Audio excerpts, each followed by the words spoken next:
তো এখন এই সংবিধানের যে অ্যামেন্ডমেন্টগুলো হয়েছে, বিভিন্ন অ্যামেন্ডমেন্টগুলো হয়েছে, সেই অ্যামেন্ডমেন্টের মাধ্যমে এখানে যত রকম টাউটারি আছে, বাটপারি আছে, যেমন রাষ্ট্রধর্ম ইসলাম, বিসমিল্লাহির রহমানুর রাহিম সংযুক্ত করা, রাষ্ট্রধর্ম ইসলামকে সংযুক্ত করা, এগুলো মানুষের আবেগকে পুঁজি করা হয়েছে।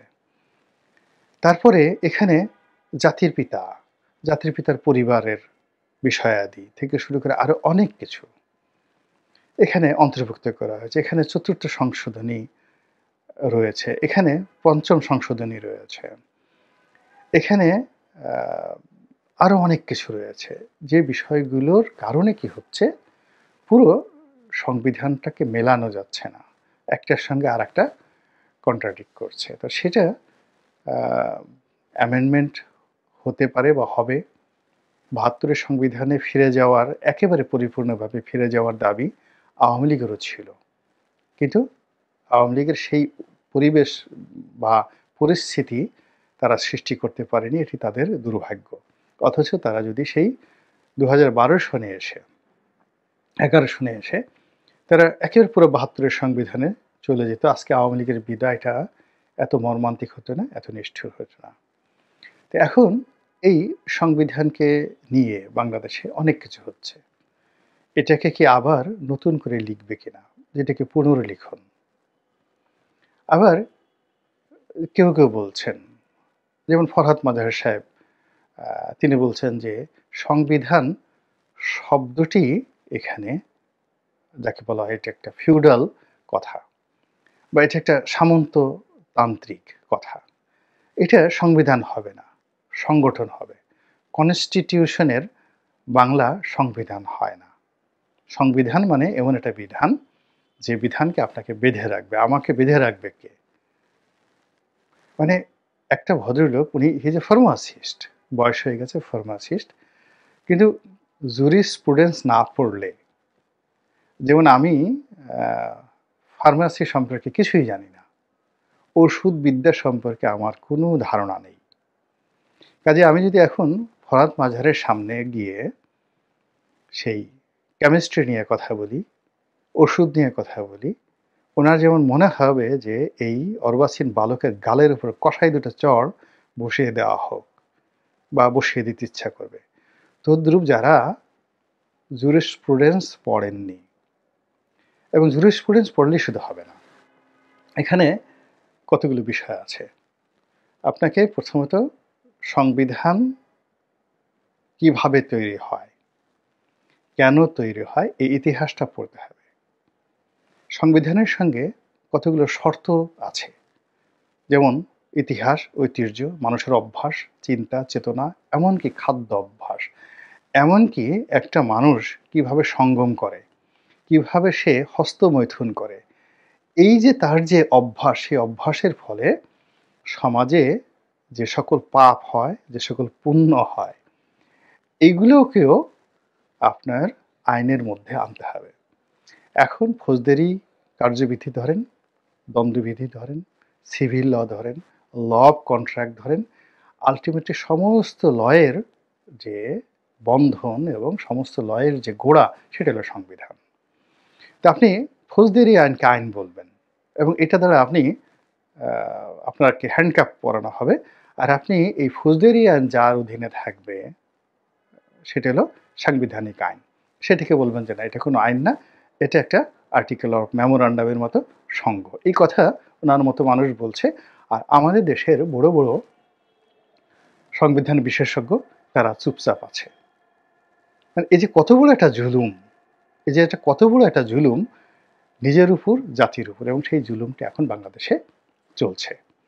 এবং এই জুলুমের ফলে কি হচ্ছে, এই যে সংবিধান কমিটি, পুনর্লিখন, যা কিছু হচ্ছে, এটা কিছুই হবে না অশ্বডিম্ব, জাস্ট ঘোড়ার ডিম এখানে তৈরি করা হবে। দ্বিতীয়ত, এখানে সবচেয়ে ভয়াবহ যে বিষয়গুলো নিয়ে মূলত এই মুহূর্তে আলোচনা হচ্ছে, এগুলো আলোচনাই হওয়া উচিত না। যেমন আমরা সবাই জানি পিতামাতার সঙ্গম, সেই সঙ্গমের প্রক্রিয়া, তারপরে মাতৃগর্ভে ভ্রূণ সৃষ্টি, তারপরে সন্তানের জন্ম, আমরা সবাই জানি। কিন্তু আমরা এই বিষয়গুলো আলোচনা করি না। কখনো বাবাকে জিজ্ঞাসা করি না, কখনো মাকে জিজ্ঞাসা করি না। কিভাবে এলাম? How it happen? Why you have made me? কেন আমাকে এভাবে তৈরি করেছো? কেন ফুর্তি করেছো? কেন আনন্দ করেছো? তুমি এমন কি কষ্ট করেছো আমার জন্য? এই জিনিসগুলো আমরা বলি না। আমরা বরং জন্মের পরে, পৃথিবীতে আসার পরে আমার মা আমার জন্য কি করেছে, বাবা কি করেছে, এই বিষয়গুলো নিয়ে আলোচনা করি।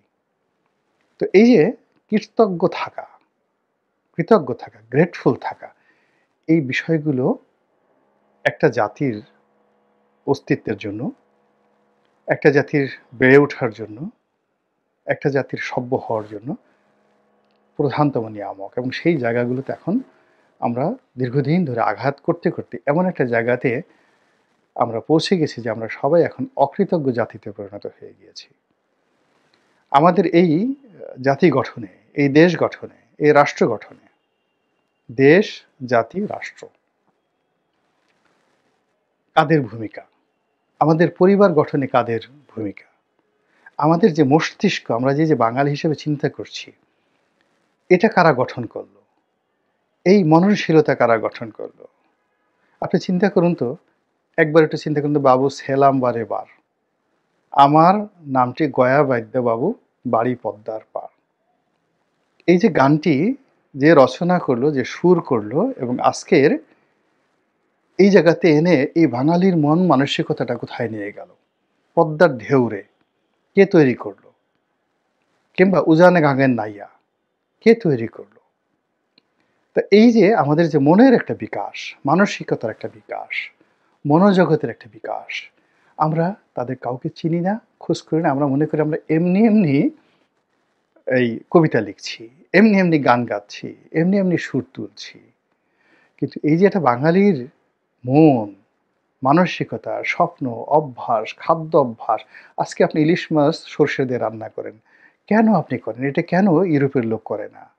আপনি কেন আলু ভর্তা খেতে পছন্দ করেন? এই যে জাতি গঠন, পরিবার গঠন থেকে শুরু করে আপনার রান্নাঘর গঠন করতে যারা গুরুত্বপূর্ণ ভূমিকা পালন করে আজকের বাঙালিকে এই পর্যায়ে নিয়ে আসলে আমরা সবাইকে আস্থা করে ফেলে দিচ্ছি ডাস্টবিন। অথচ আমেরিকাকে গিয়ে দেখেন যে সেখানে কেএফসির প্রতিষ্ঠাতাকে কিভাবে সম্মান করা হয়।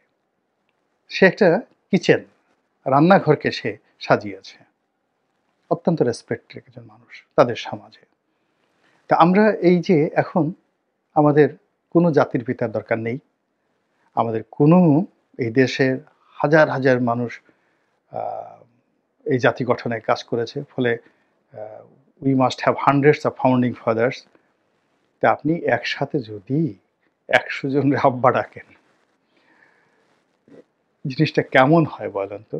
১০০ জনকে আপনি আব্বা ডাকতে চাচ্ছেন এবং আপনাকে ফাউন্ডার মানে আপনার ফাউন্ডেশন করতে ১০০ জন পিতার আপনার কি বলবো বলবীর্য, আপনাকে প্রতিষ্ঠা করার পিছনে ১০০ জন পিতার বলবীর্য কাজ করেছে। এটা আপনাকে বলার সঙ্গে সঙ্গে আপনি কি করবেন? আমার